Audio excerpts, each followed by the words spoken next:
Eh, my God. Eh, my God. Oh my God. Let's get into it. Oh my God. Oh my God. Good day.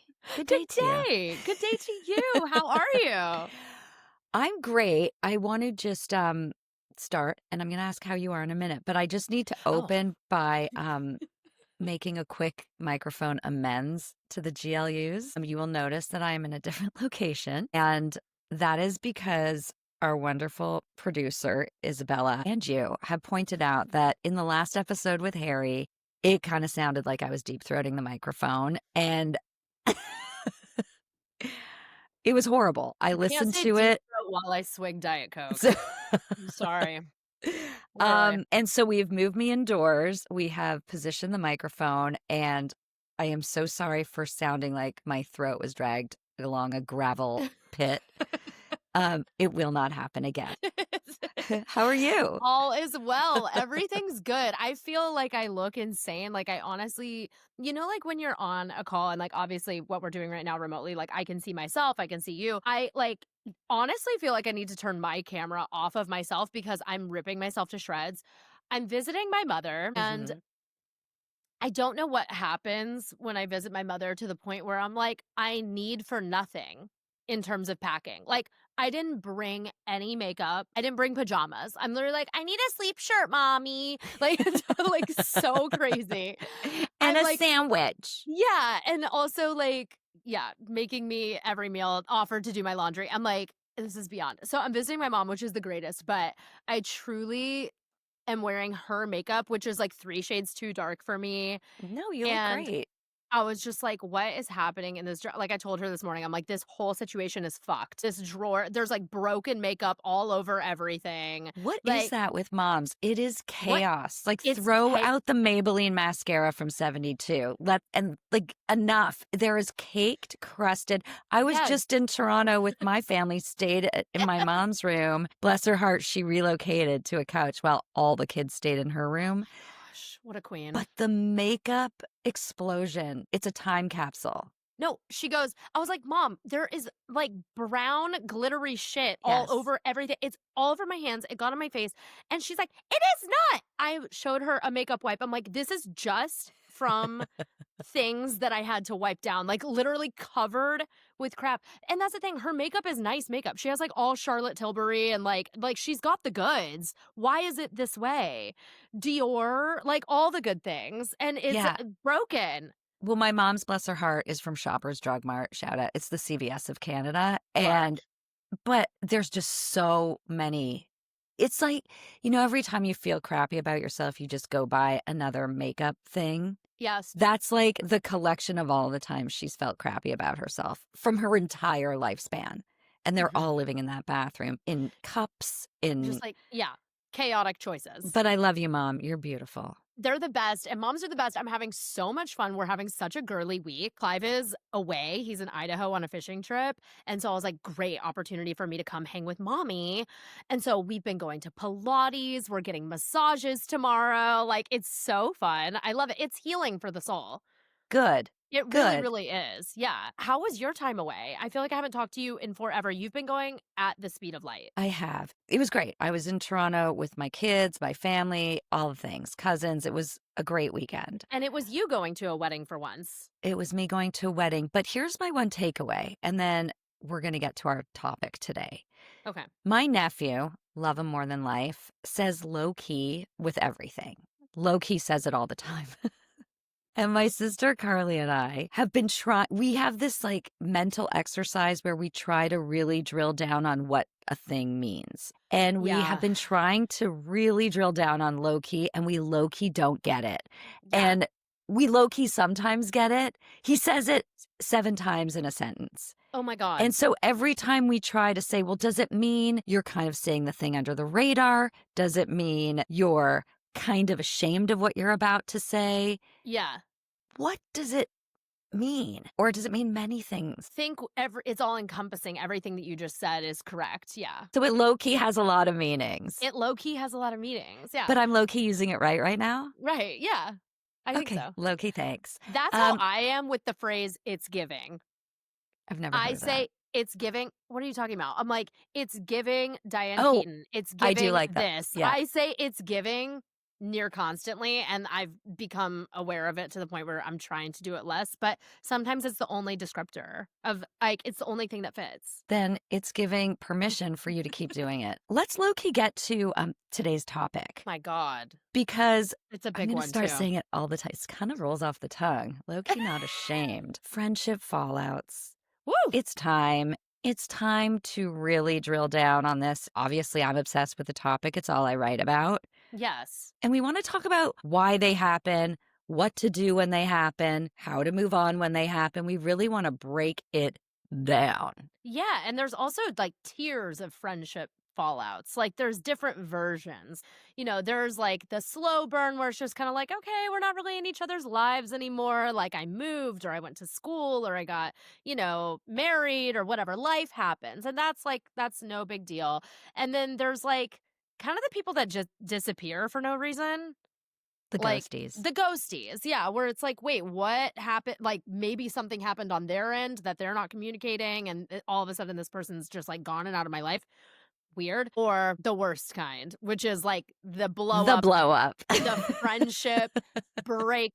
Like it's a full breakup. And let me Yeah. tell you, we've talked about this offline several times because in terms of the new book, we talked about all of these dynamics a million times in our outlining sessions. But the friend breakup, low key, worse than any breakup I've ever had with a boyfriend. Like, I was with someone for 4 years. I thought I was like possibly going to marry this person. And the breakup that I had with my friend is hands down more traumatizing than any romantic breakup I've ever had. Like, it's the worst. So I think we should talk about like why Yeah, does we this need to happen and why is break it the down the worst? breakup. We really do. So What is this? let's Like, start with just what even causes girl drama, friend drama in the first place. What do you think the root cause is?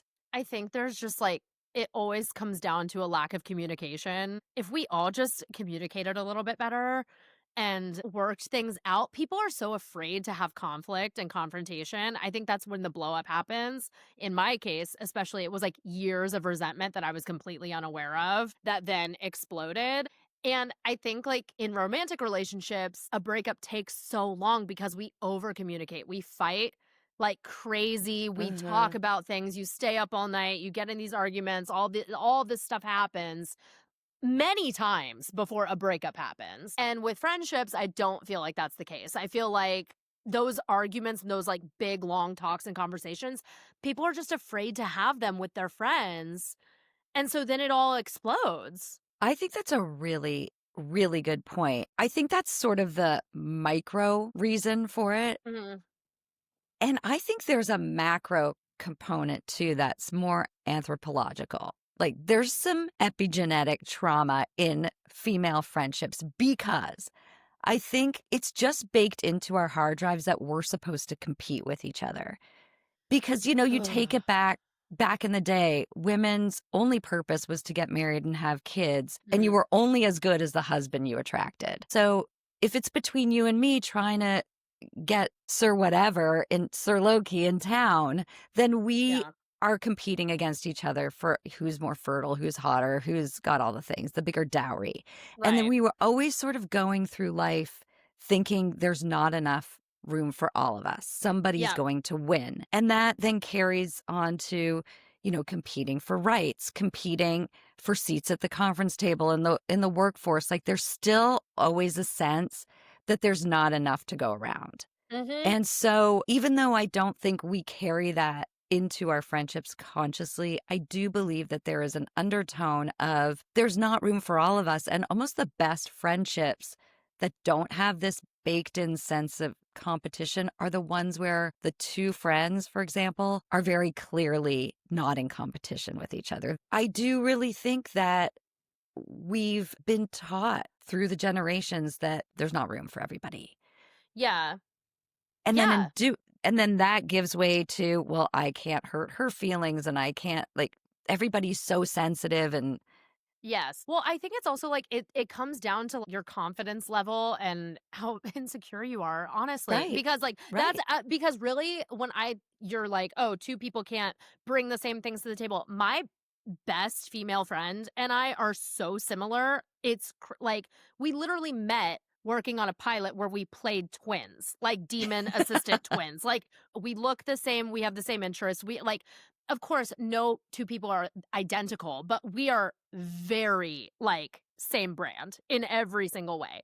And it's the healthiest female relationship I've ever had because both of us are confident in who we are. And it's like, okay, you bring something different to the table than I bring. Like, she's a better actress than I am, like, for sure. And I know that. And, like, I'm better at things than she is. Like, it's just so we don't compete because we both know what we bring to the table. Right. And so that's why it feels healthy and normal. But that is like, that takes a lot of self-work. And It really self-awareness does. and And confidence self-awareness. and just the awareness to know, Yeah. okay, I'm the better singer, she's the better actress, I've got Right. this, you've got that. But everybody sort of knows their value. I think, especially when you're younger and these cliques form and these feelings start becoming more in the forefront, Mm-hmm. nobody does know their value yet. Nobody does have the confidence yet. And so everybody's scrambling, and there is this sense of competition, right or wrong, whether it's true or Yeah. not.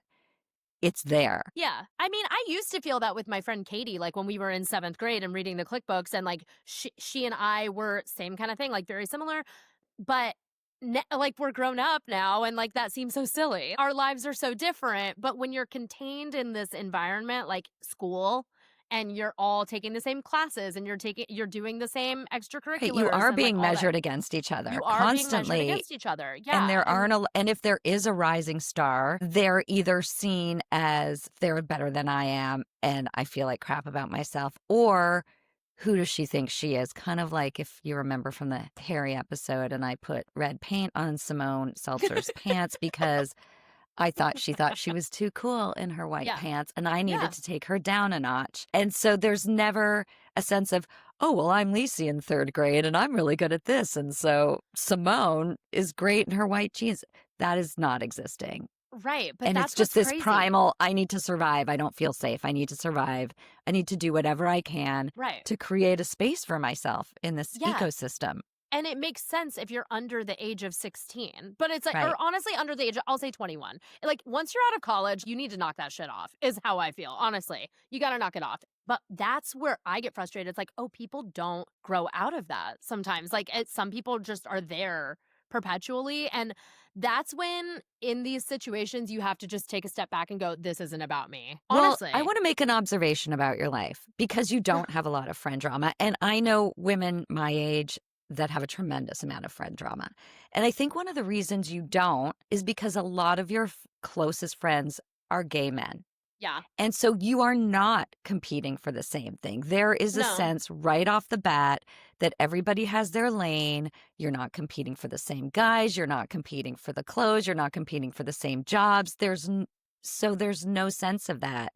Yeah, but how Whereas come none of them have drama with each other? Like, in that regard, like, they should all have 'Cause they're drama with each other. guys, Because they're and they So what is that about? it goes back to my theory. I don't know if it's right or wrong, but I will stand by it. They don't have that epigenetic sense of there's not enough room for all of you. Guys don't carry that. Sure, there's competition among guys, but they're competing, again, for more primal things.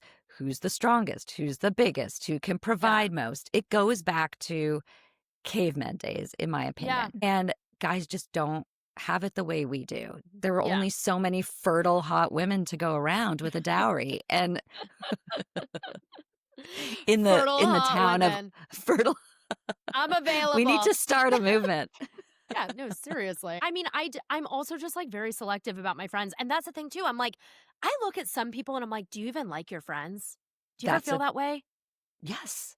Like, you Yes. look at these groups of women that have drama and it's like, do you even like each other? Well, because they're part of cliques. So we've talked about this, always been very a la carte with my friendships, as are you.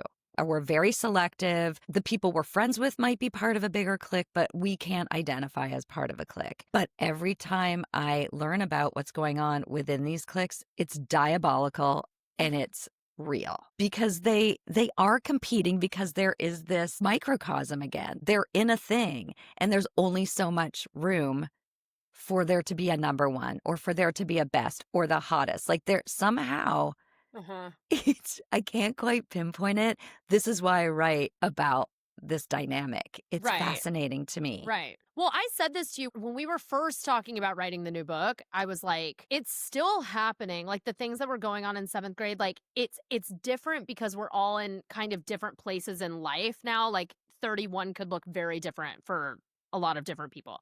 But I said to you, I was like, everyone that I know is racing to get engaged, racing to have a baby, or racing to get a promotion. It's one of the Mhm. three at this age. Right. And so there's stuff there for sure. There's stuff there. So if you're someone who wants to get engaged and have a baby and everybody else around you is doing it and you're not, it's going to bring up feelings. You're comparing yourself to everybody. Oh, yeah. It's, and you can get a little demonic, not you personally, but some, Well, you know, some might be known. I have been called demonic by people in life. Mostly my brother calls me demonic like once a week, but you know, There that's you fine. go. But that's what he's there Yeah. for. So, have you ever had like a big, obviously friend fallouts? Like, let's talk about the different tiers because life happens. Getting older and recognizing like we're in different places in life, friendships ebb and flow. Like sometimes we're super hot, sometimes I don't talk to them for this amount of time. As I've gotten older, I've been more and more able to just accept that as fact and to not take things personally. Don't you feel that way? It's like it's okay. We don't need to be up each other's ass to still I be think friends. you feel that way, and I think I feel that way. But again, I am surrounded by people who don't necessarily feel that way, who literally look for reasons to be offended. It's people that measure their worth based on whatever's happening socially. Why wasn't I invited to this? Why wasn't I included in that? This Oh person God. was included, but why were they? I mean, I say it because I am surrounded by it. And I always find it fascinating to hear, but then I'm like, like trying to get away from it as I fast as know. possible. But it's very, very real. And I'm kind of Very, having like a therapy style epiphany right now about myself where I'm like, I may not have strong feelings about not being invited or things like that because I've been an auditioning actor for 20 years. Like, I've been told that people don't want me for 20 years. Like, that's a good point. please, like, oh my God, you don't want to invite me to a party? Like, Thank whatever. you. Yeah. I'm not offended. And it's really just like, okay, so they didn't want you this time. Maybe they'll want you next time. I guess I'm able to accept it more quickly than others because of just like my general like career and lifestyle that I'm not so pressed about it. But I am pressed about ghosting. If it's a hard ghost, I'm like like I'm bothered. It makes me anxious. If someone just falls off the face of the earth, I get anxious. Have you had that? I mean, there are friends of mine from many years ago that I'll reach out to and like they won't text back. And I'm just like, we don't have any bad blood. Why wouldn't you just text me back and say, like, you know, if I text you congratulations on having a baby or getting engaged, like, why would you not respond to that? So here's the thing. This is what I try to do in those moments is practice grace and know that it's probably not about you. I mean, there have been times I where know. somebody texts me, I read the text, but I'm not in a place to write back for know. whatever reason, and then I forget. It's easier on the soul to make up a story about why they couldn't text you back than to Mhm. make up a story about why they hate you. Yeah, Let that sink in for a minute, because if you're going to make a story anyway, which you're doing because you have no information, totally. why not make up a story about how busy they were? And I think it's easier to do when you know the person well. If it's like a close friend, like this happened to me with one of my best friend from 6th grade. Everything was fine. We were friends. And then like 2019, or I guess like 2018 to like March 2020, did not get a single text back. I texted this person on Christmas, their birthday, as I have literally basically my entire life. And other friends of mine were like, I would be so bothered. I can't believe, because this person was like my best friend for a long time. Didn't respond to me. Finally texts me back in like May 2020 and was like, the last time I saw you, I was so ashamed of my behavior. I'm now sober. There Like it is. all, yeah. And I was There's like, always a reason, and it's not it the wasn't reason you about think it is. I It's knew with never that person though. I was like, he doesn't hate me. There's no way this is right. not about me. Like it's So okay. make up a story that gives them grace instead of that makes you somebody that nobody wants to text back. It's just Yeah. a healthier, happier way to live for everybody. Because again, if this is a person you're friends with and they suddenly aren't getting back to you, there's a reason. And it's Yeah. not just because like your hair looks shitty today and everybody hates you, or, it's Or that, like, they just hate you now for whatever for you no make up in your reason. That's head. just Yeah, not yeah, a yeah. thing. And this No. is where the insecurity just gets the best of us. And it's the self-awareness is so important to just go, oh, this is me being insecure again. This is nothing to do with me. It's Yeah. it's pausing and taking a minute to check in with reality Yeah. and put a stick in the fan of the story wheel that is spinning and spinning in your head. Just Right. And so I everyone's so think that's consumed with themselves. That's something that I can't wait to beat this into my children's, God willing, I have children one day, into their brains. People are not, for the most part, people aren't thinking about you. They're thinking about Mhm. themselves. Like, they're not just sitting there talking about how much they hate you. They are No. worried about their own shit. And Yes. so whatever story you've made up in your head as to why this person's not talking to you anymore is probably like completely unrelated. There's something Yeah. else. There's totally something else going on. Yeah. So Again, if that's, you're gonna yeah, make up a story, make it a good one where you come out a shining star. make it a good one. You You have a are a writer. choice. Yeah. Do you Do wanna you, live in the world where you're a shining star or do you wanna live in a world where nobody wants to text you? Both things, you get to choose your own adventure. Okay, so when you are in a falling out, a friend falling out, what do you do? What happens now? I mean, it comes down to communication, like what we were talking about earlier. If I feel like something's actually wrong, I will do a check in. Be like, hey, is everything good with you? Like, how are you? That's always Mhm. how I start. Which my best friend, I've had to do several times because and I'm putting her ass on blast for this. If something's going on, she goes totally dark. Like, Mhm. 500 unread texts won't, like, if something's going on in her life, she completely goes dark. And so then I'll be annoying and I will ping her 5 times in a row and go, hey, hey, hey, hey, are you okay? What's going on? And then we have a whole conversation. I'm like, oh, so you're not mad at me. And those 3 texts that I sent you I've sent you funny TikToks. How dare you not watch Right. them? And I just confirm that everything's okay. And then that's always my first step. And then if they don't respond to that, then I'll be like, is everything okay with you and I?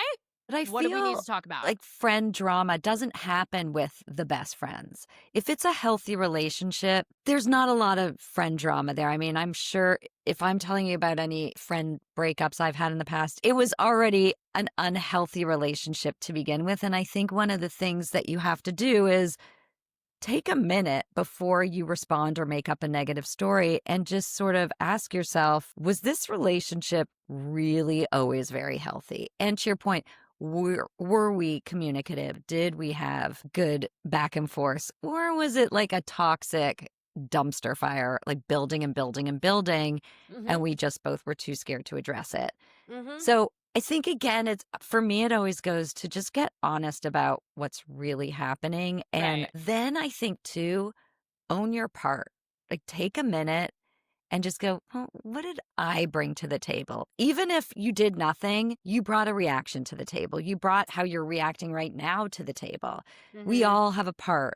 And so owning that and getting clear on that takes away a lot of the sting of you feeling like a victim. If you and I were in a fight and I could just go, well, I did, ghost her 3 times, or I was late for work 6 times in a row. Okay, I could see why she snapped. Like there is a part Yeah. that we all play. Totally. 100%. But also, the thing that I think of in evaluating those situations is like the withdrawal and the deposit. Like, has this person withdrawn from your account Mm-hmm. so much to the point where now you're in debt? Or have they deposited so much? Have you withdrawn too much from their account? Like, it needs to be an equal playing field in your friendships. Like, if I'm like the only one reaching out to make plans 10 times in a row, then what are we doing here? Like, it's But like dating too. It's then, like, I don't but want to chase then my friends. I want to push back on that for a second because that is a thing that happens a lot. Someone's making more of an effort than the other person. Right.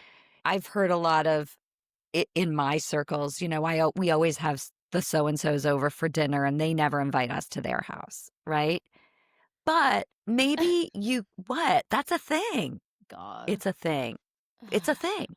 Yeah. But maybe there's a certain amount of, you know what? Maybe that person's just not an inviter, but maybe they bring something else to the table. For sure. Maybe I just need to accept the fact that in our dynamic, they're the ones that are always going to say yes, but I'm the one that always has to do the Sometimes inviting. you're that. Yes. My dad has a friend who he's had to accept this fact. He's like, he's not an ideas person. I'm an ideas Right. person. Like, I'm the one that buys concert tickets. I'm the And one that has so the ideas. But I'm not even talking about like plans or like anything. I'm talking about general effort. Like, do you reach out to me and ask me how I'm doing as much as I do to you? Do you check, do you check in with what's going on in my life as much as I do for you?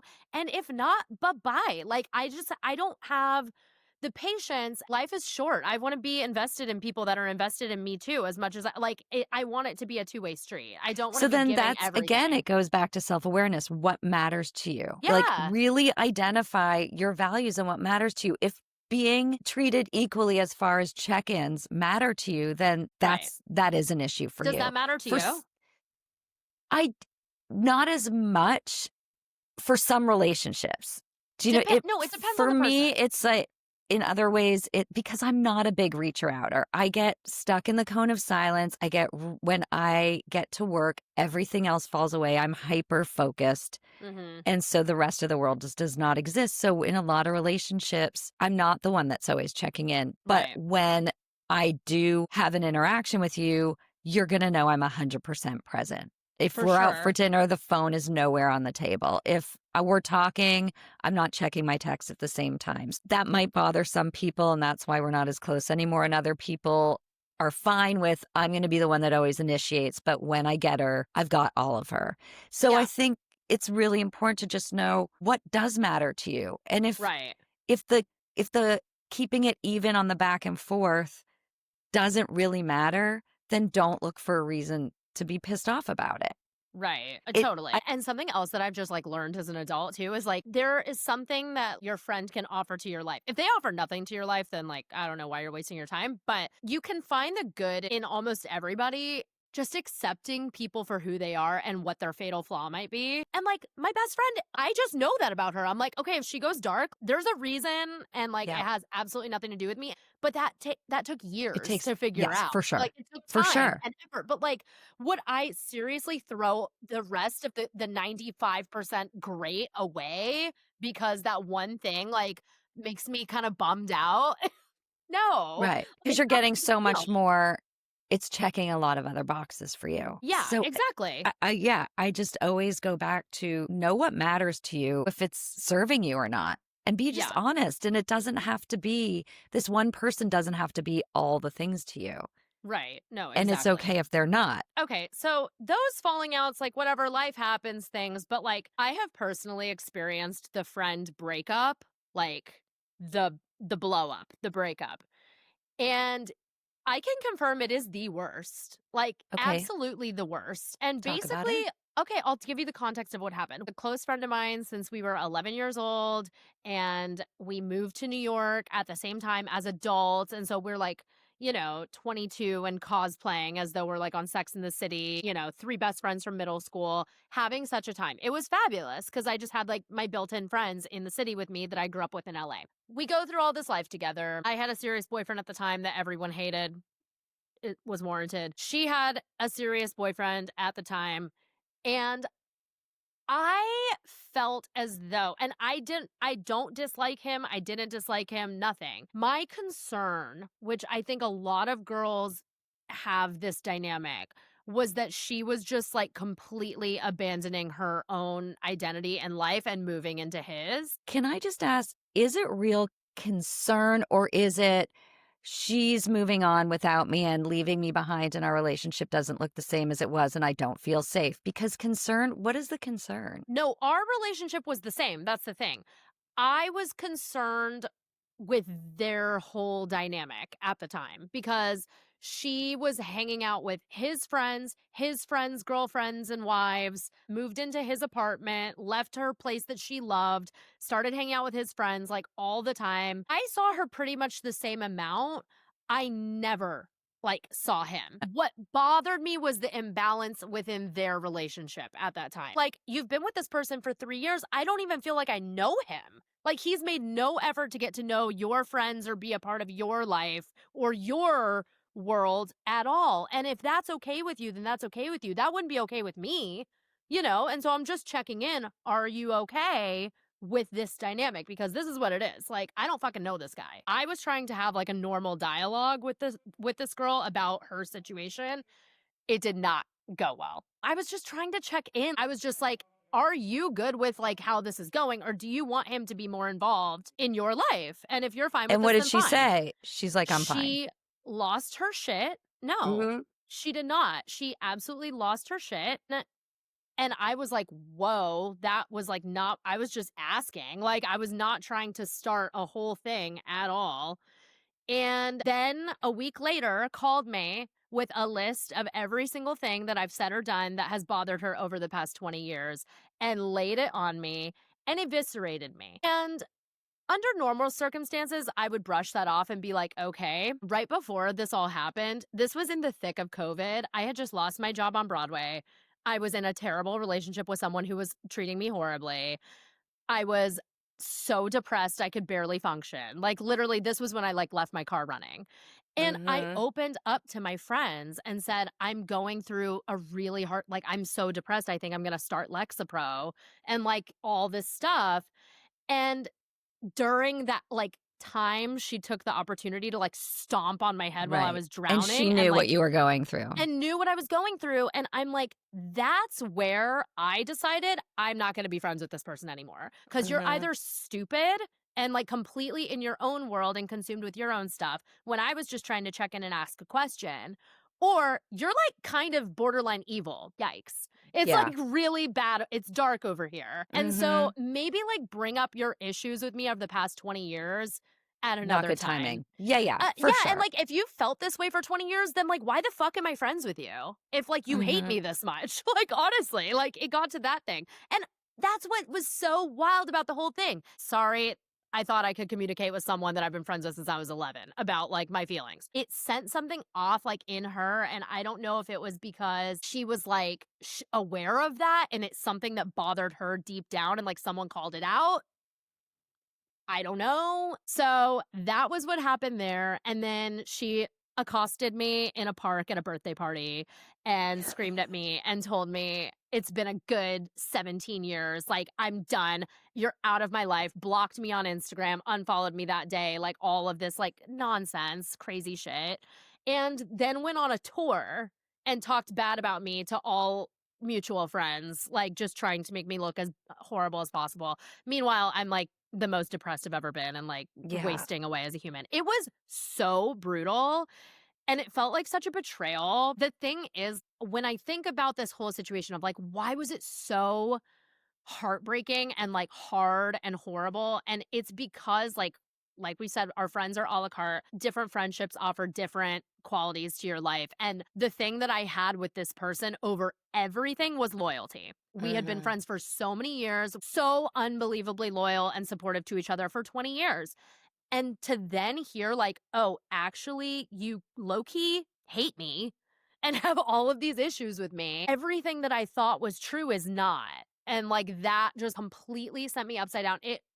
It caused me to like question every friendship in my life. I'm like, do all of my friends feel this way about me? Does everyone think I'm like a horrible person? And it's like, no. And also, she didn't either. She was just hurt because of what I said. And that goes to your Yeah. point of had she been able to communicate with you when Right. the number one thing on the list happened, number 2 through 17 wouldn't have happened. Do you know what I mean? 100%. And also, But that's like, also like age, confidence, and a lot of people is. just don't know how, and fear of upsetting you and all these things. So one of the takeaways has to be communicate your feelings when it happens. But here's a little tip. When telling somebody how you feel in the friendship, do not make it about what they have done to make you feel this way. You have to say, it's all the words have to be, this is how I feel. Not because you did this, this is how you made me feel. It's right. this is me. I'm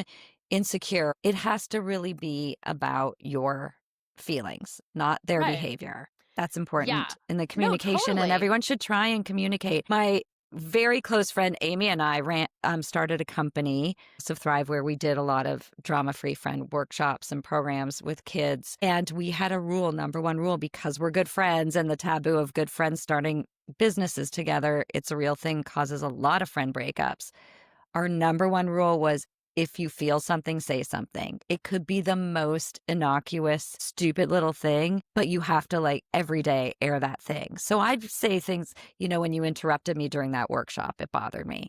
And half the time, usually when you are offended, that person is not even trying to offend you. They're unaware. Most of these offenses are accidents. They're drive-bys, total unintended.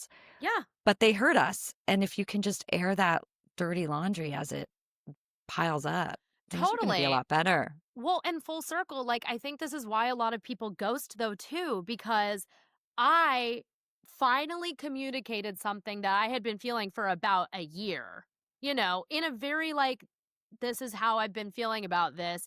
And it blew up in my face, like, so bad, like, worse than I could have ever imagined, to the point where I'm like, should I just, like, have not said anything? Like, this is where it gets hard with communicating, though, because it's like I was trying to do the right thing and, like, Right, talk to but my girl. okay, so what you could have said, because this is a very common thing, you hear it all the time. I was just telling them the truth, and we somehow think that telling them the truth is the most noble thing you could do, and therefore you should never be punished for it. But you were telling your truth. You were saying, I don't like the way you're living or the choices you're making.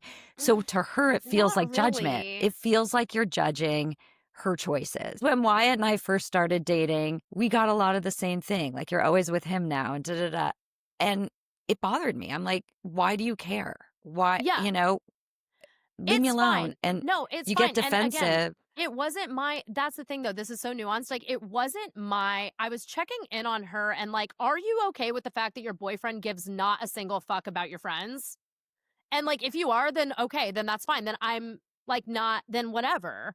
But, like. But I guess what she's hearing is, I'm not okay with your boyfriend giving 0 fucks. That's what she's hearing. Not. And so, but then let's have a conversation about it. You don't have to tell me I'm a horrible person. Like, agreed. Yeah, Agreed. no, it's fucking crazy. It did not warrant the response that it got, like, No, at all. I don't know why I feel like I'm defending myself, but like, it was just because it was so fucked. I'm still mad. No, I agree, but I'm just trying to shine a light on the nuances of these things. We all do it. We're all like, well, I was just trying to help.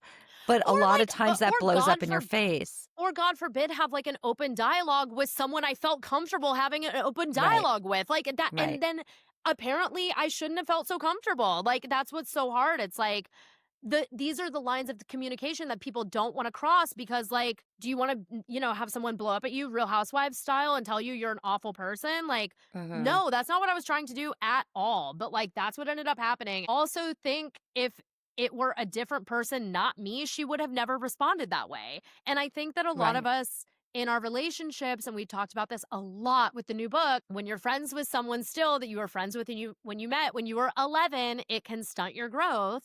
Absolutely. And so that was a moment where I was like, you would not act this way to someone that you became friends with as an adult. Like, you're acting the baggage wouldn't like be children. there.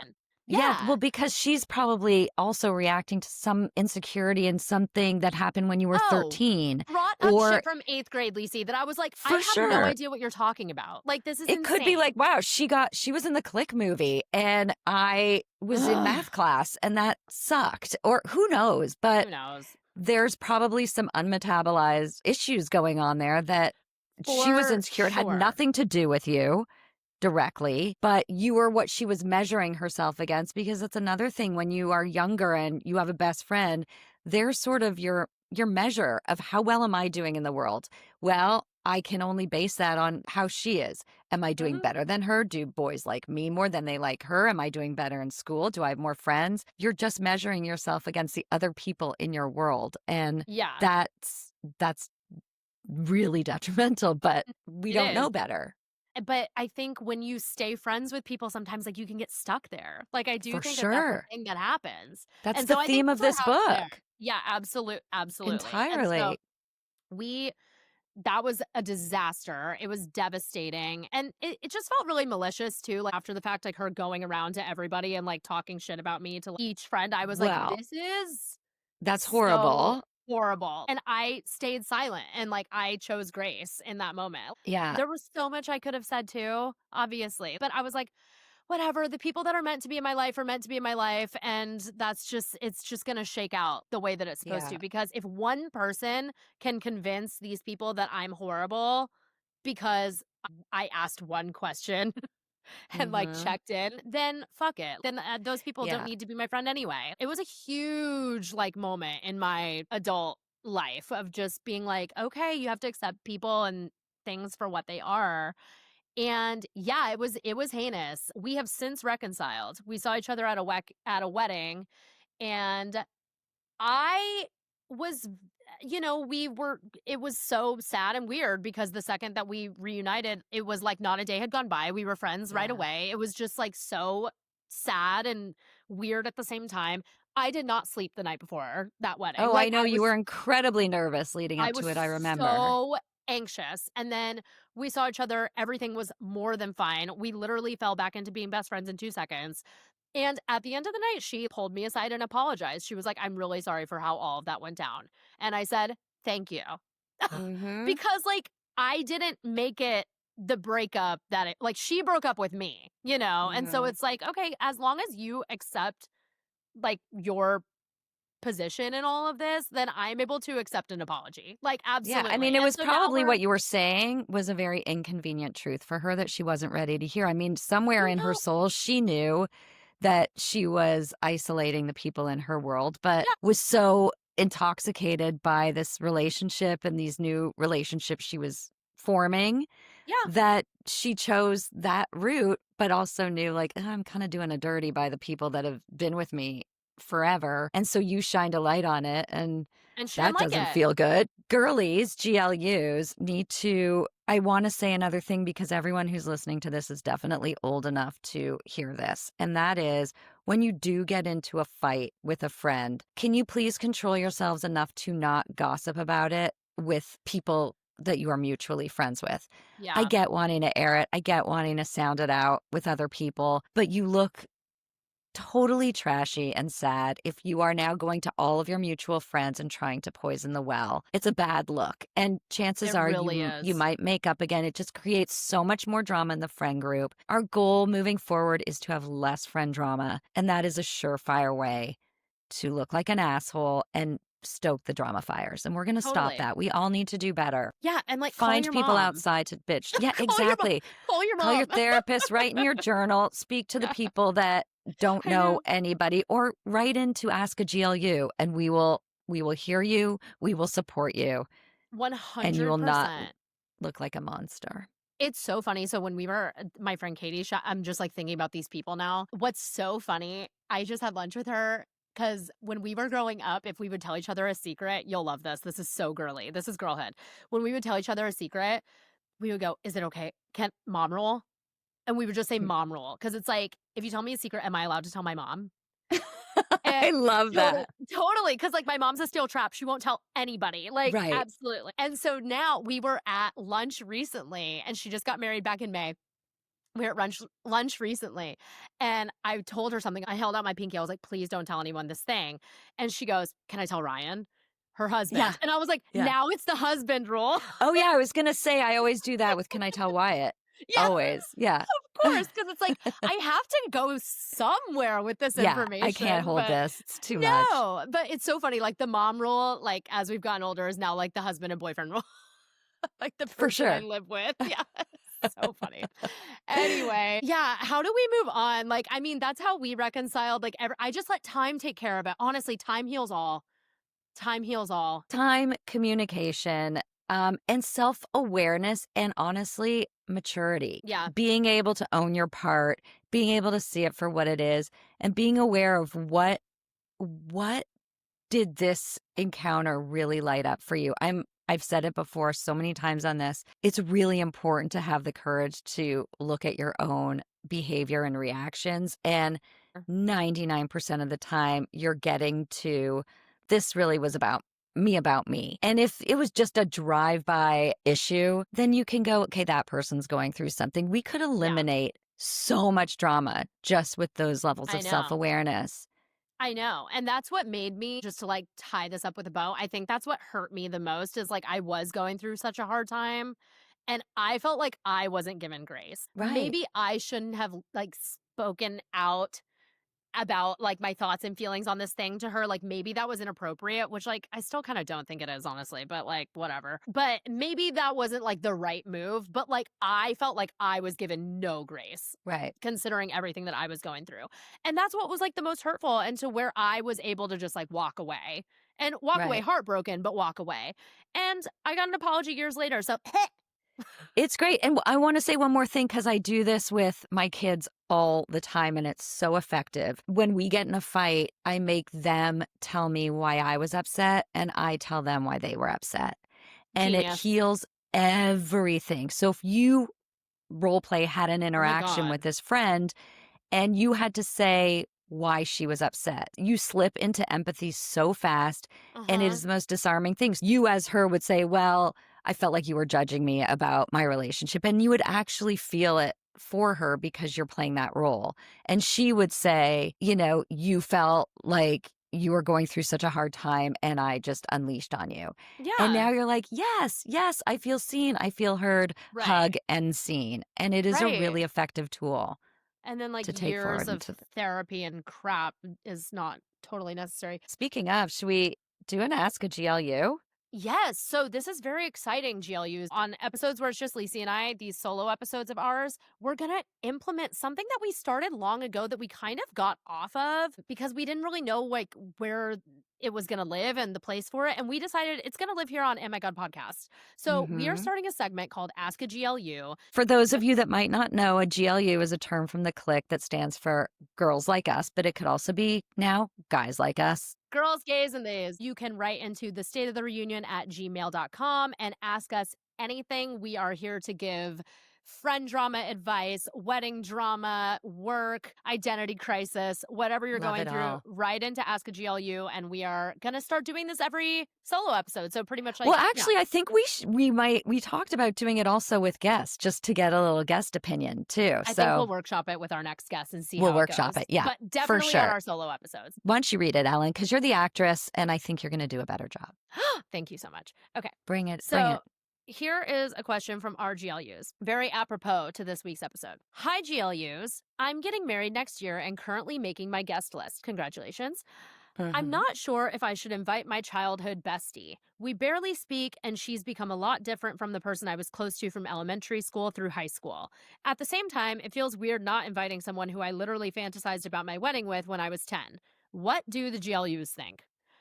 Thoughts? I think wedding guests and weddings are about forming a community with the person you're marrying that will take you into the future. And so I'm a big proponent of your surrounding yourselves with people that represent your vision for the future. If this person is not part of that vision, I don't think you need to feel obligated to include them. Ellen? Wow. I Hard? say invite her. I'm like, just invite her, whatever. I don't love know. that we had to. Invite her. Here's the thing with wedding guest lists. I know it gets tricky and like it's planning a wedding is so hard and there's like you gotta make cuts. You gotta make cuts. But if this person has like a significant piece of history in your life and you would feel weird about them not being there, I mean, whatever. She might not even come. Like, do the invite. And also, it's like when I think about weddings, I'm like, it's so much about your family too. If your entire family knows this girl and she's not invited, and at your wedding they're meeting like newer friends that you've made as an adult, like like doesn't that feel a little weird? No, it feels so healthy to me. And also, this think it's person healthy, said they too. barely speak, and she's become different from the person I was close to in elementary school. How many know. people do we need to drag from our past into our Totally. future? We can love this person. We can wish them happy birthday. Do we Totally. need to pay $250 for them to have chicken and tequila on our wedding night? I mean, I okay, don't think this so. is I don't think so either. And if there's like another issue and like you're really not friends anymore, then that's whatever. Then don't go with your gut. Do whatever feels appropriate to you. This is what I think you should think about. Would you be invited to hers? Do you think she would invite you to hers? If the answer is probably not, then don't invite her. Who cares? But if you think, oh yeah, she would be devastated if I didn't come to her wedding, then like you should probably just invite her as a formality and like the more the merrier, have fun. Why not? Okay, well, everyone who went to elementary school with Ellen, you should start shopping for dresses No, but because like this you will is be at her wedding. this is a great example though because it's so case by case. But like Elizabeth from the Clique just got married. I wasn't invited to her wedding.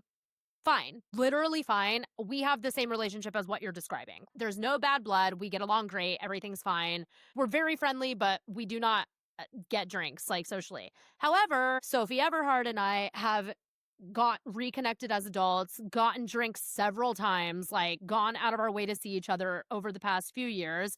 I'm invited to her wedding in the spring.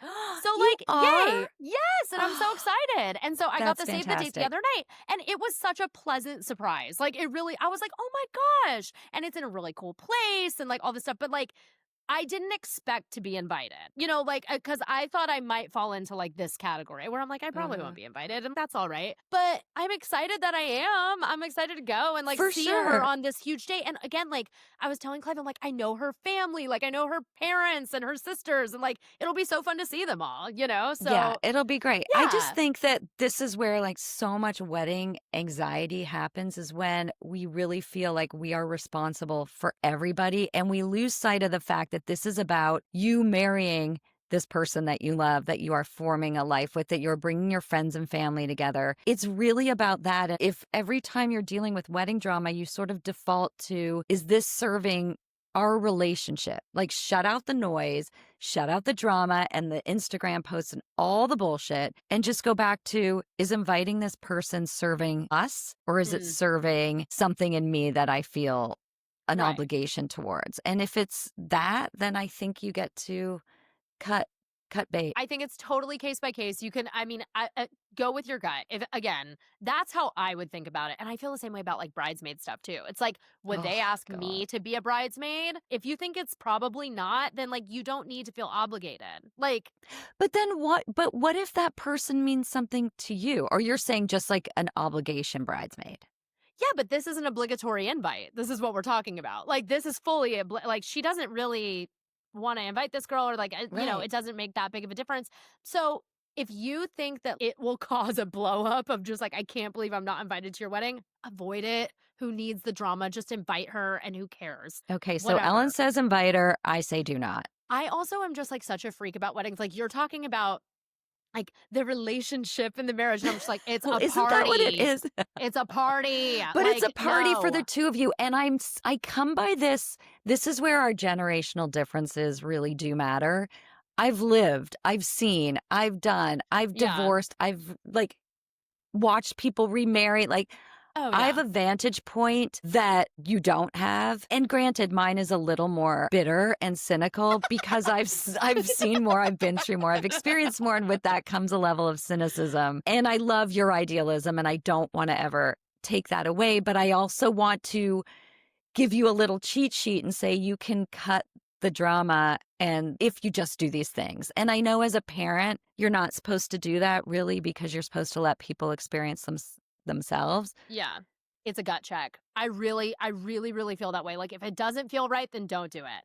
If it feels like icky to not, then it's going to bother you and it's going to weigh on you. So I would just do it and avoid those feelings. Make your life easier. Planning a wedding is hard enough. So Here's one. Ask the person you're marrying if they want them there, if it matters to them, what their opinion is. That's another thing. These brides go rogue. or ask your parents if your parents are paying for the wedding. Like honestly, if that's what I would do. I'd go to my parents and be like, do you think I have to invite this person? I would ask my parents. Okay, well, But that's just I me. can't wait to find out what happens. I know, Okay. please send an update. Please send an update. We need to know. But honestly, would you ever be offended about not being invited to someone's wedding? I would I never would be offended if I was not invited to your wedding.